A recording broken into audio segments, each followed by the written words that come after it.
Fraser कहते हैं कि जब मैं 8 साल का था तो मेरे घर के सामने एक फार्मर रहता था जिसका चिकन का फार्म था। पता नहीं क्यों मुझे ये बिजनेस बहुत अच्छा लगा। मुझे लगा कि इस बिजनेस में तो बहुत कम एफर्ट है, बस चिकन्स को खाना खाने के लिए खाना दो और उसके बाद उनके अंडे मार्केट में बेच दो। तो मैं ये सोचकर उस फार्मर के पास गया और उससे रिक्वेस्ट करी कि वो मुझे कुछ अंडे दे दे, और उस फार्मर ने हमें एक बॉक्स में काफी सारे अंडे फ्री में दे दिए। उसके बाद मैं अपने पेरेंट्स के पास गया और उन्हें अपना नया बिजनेस प्लान बताया कि इन एग्स को मैं हैच करूंगा जिससे मुर्गियां पैदा होंगी और जब वो अंडे देगी तो मैं उसे बेच दूंगा। तो मेरे पेरेंट्स ने सोचा कि ये छोटा सा लड़का इन अंडों को कैसे हैच करेगा, और वो ये सोच के इस प्लान को एग्जीक्यूट करने के लिए राजी हो गए। मैंने उस अंडे के डब्बे को अपने टीवी के ऊपर रख दिया। उस वक्त के टीवी एक बड़े डब्बे के शेप में आते थे और वो गर्म रहते थे। थोड़े दिनों के बाद उन डब्बे में से 4 अंडे हैच हो गए और उनके लिए हमने अपने गार्डन में एक छोटा सा घर बना दिया। इन चारों को हमने नाम भी दिए।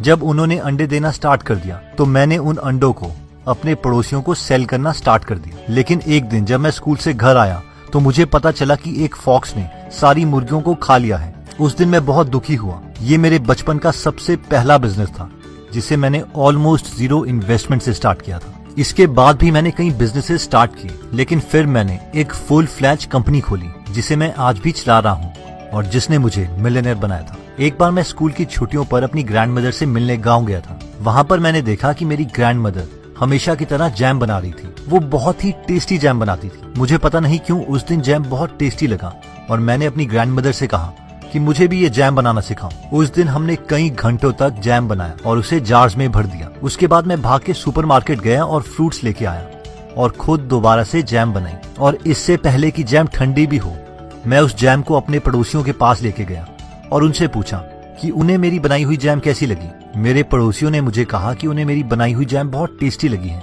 और वो मुझे इनके लिए पैसे भी दे सकते हैं। इसके बाद मैंने कंटिन्यूसली अपने पड़ोसियों को जैम बेचना स्टार्ट कर दिया। एक लोकल न्यूज़पेपर ने मेरी स्टोरी भी कवर की कि कैसे एक 15 साल का लड़का जैम बना के बिजनेस स्टार्ट कर रहा है। इसके बाद एक ऐसा पॉइंट आ गया था जब मैं पूरा दिन अपने घर के किचन में सिर्फ जैम ही बना रहा होता था और हर हफ्ते 1000 जैम की बॉटल्स बेचता था।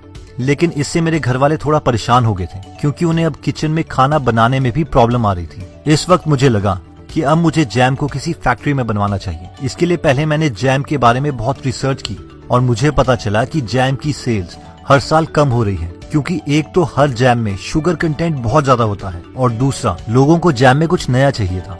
मैंने बहुत सारी रेसिपीज ट्राई करी और फाइनली मुझे एक तरीका पता चल गया जिससे मैं एक बहुत ही टेस्टी जैम बिना चीनी के बना सकता था, यानी 100% फ्रूट्स की मदद से और बिना कोई प्रिजर्वेटिव के।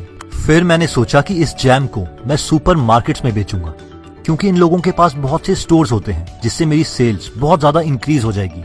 मैं एक वेटरोज नाम के सुपरमार्केट चेन के पास गया जो मेरे जैसे नए लोगों को अपने प्रोडक्ट्स बेचने का चांस देते थे। वो बहुत हैरान हुए कि ये टीनेजर जैम बेचना चाहता है। उसने मुझसे कहा कि उसे मेरा 100% फ्रूट जैम का आइडिया बहुत अच्छा लगा, लेकिन पहले मुझे इसके लिए प्रॉपर पैकेजिंग तैयार करनी पड़ेगी, एक ब्रांड बनाना पड़ेगा, इसका प्राइस कम करना पड़ेगा और थोड़ी सी रेसिपीज में चेंज करना पड़ेगा, तभी वो मेरे जैम को अपने सुपरमार्केट में बेचने के लिए तैयार होगा।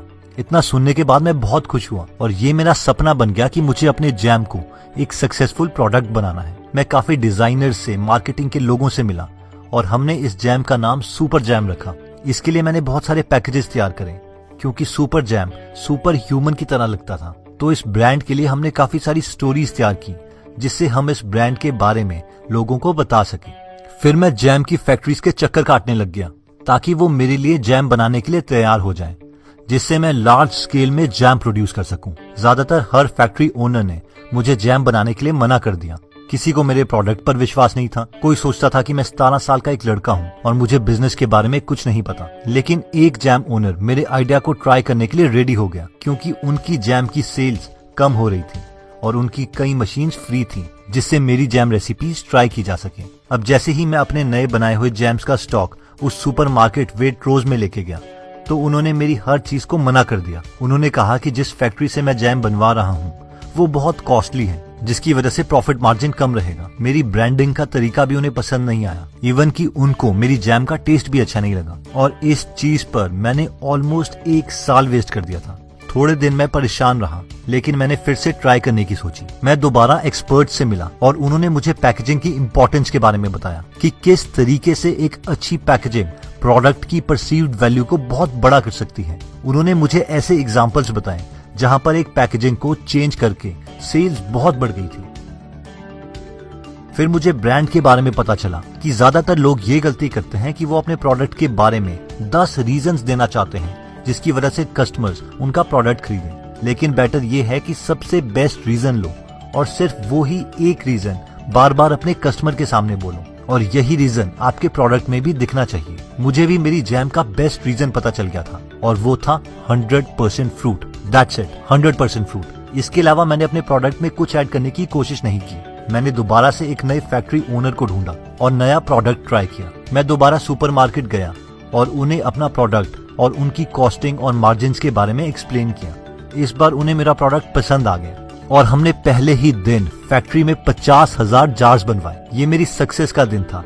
मेरे बारे में बहुत सारे न्यूज़पेपर्स ने स्टोरीज भी लिखी कि कैसे एक टीनेजर मिलियनेयर बन गया। मुझे और मेरी ग्रैंडमदर को प्रिंस चार्ल्स ने बकिंगम पैलेस में बुलाया और सुपर जैम को नेशनल म्यूजियम ऑफ स्कॉटलैंड में भी रखा गया। इसके बाद मैंने कई और नए बिजनेसेस खोले।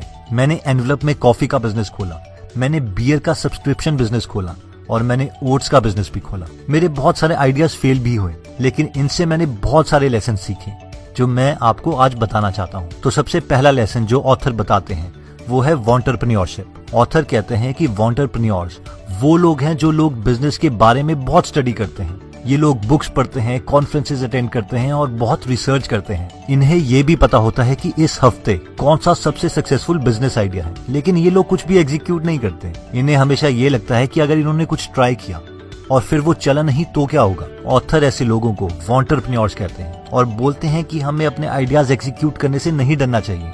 बहुत थोड़ी इन्वेस्टमेंट करते हुए अपने आइडियाज ट्राई करते रहने चाहिए। अगर हमारे 10 में से 9 आइडियाज भी फेल हो जाएं, तो वो 9 लेसन्स हमारे MBA डिग्री से बहुत वैल्यूएबल होंगे, जिसके लिए हमने ज्यादा पैसे खर्च किए होंगे। और जो 10वां आइडिया आपका सक्सेसफुल होगा वो बाकी 9 फेल्ड आइडियाज की कॉस्ट आसानी से कवर कर लेगा।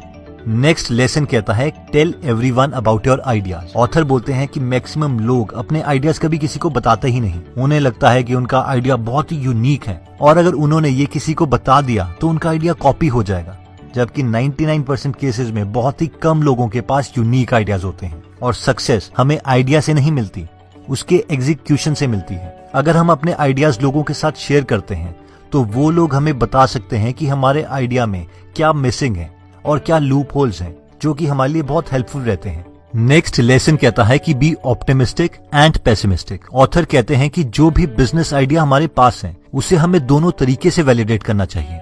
यानी ये भी सोचो कि अगर आइडिया चल गया तो क्या करेंगे, और अगर जो हमने सोचा था वो नहीं हुआ तो हम क्या करेंगे। ये थिंकिंग मेथड हमें ज्यादा क्रिएटिव बनाता है। नेक्स्ट लेसन कहते हैं be willing to try, start at small level to validate the idea. Author कहते हैं कि हमेशा लो इन्वेस्टमेंट से ही ट्राई करना चाहिए, इवन जब हमारे पास बहुत सारे पैसे हों। इससे होता यह है कि हम जल्दी बता सकते हैं कि जिस आइडिया को हम सोच रहे थे कि वो अच्छा है, क्या मार्केट को भी वो एक्चुअल में आइडिया अच्छा लगा। इसलिए लो इन्वेस्टमेंट से ही मार्केट के मूड को जानना चाहिए और धीरे धीरे अपना बिजनेस एक्सपैंड करना चाहिए। आइडियाज टेस्ट करने से डरे नहीं, इसे एक ट्यूशन फीस की तरह लें। वैसे भी तो हम कोचिंग में, क्लासेस में पैसे इन्वेस्ट करते ही हैं।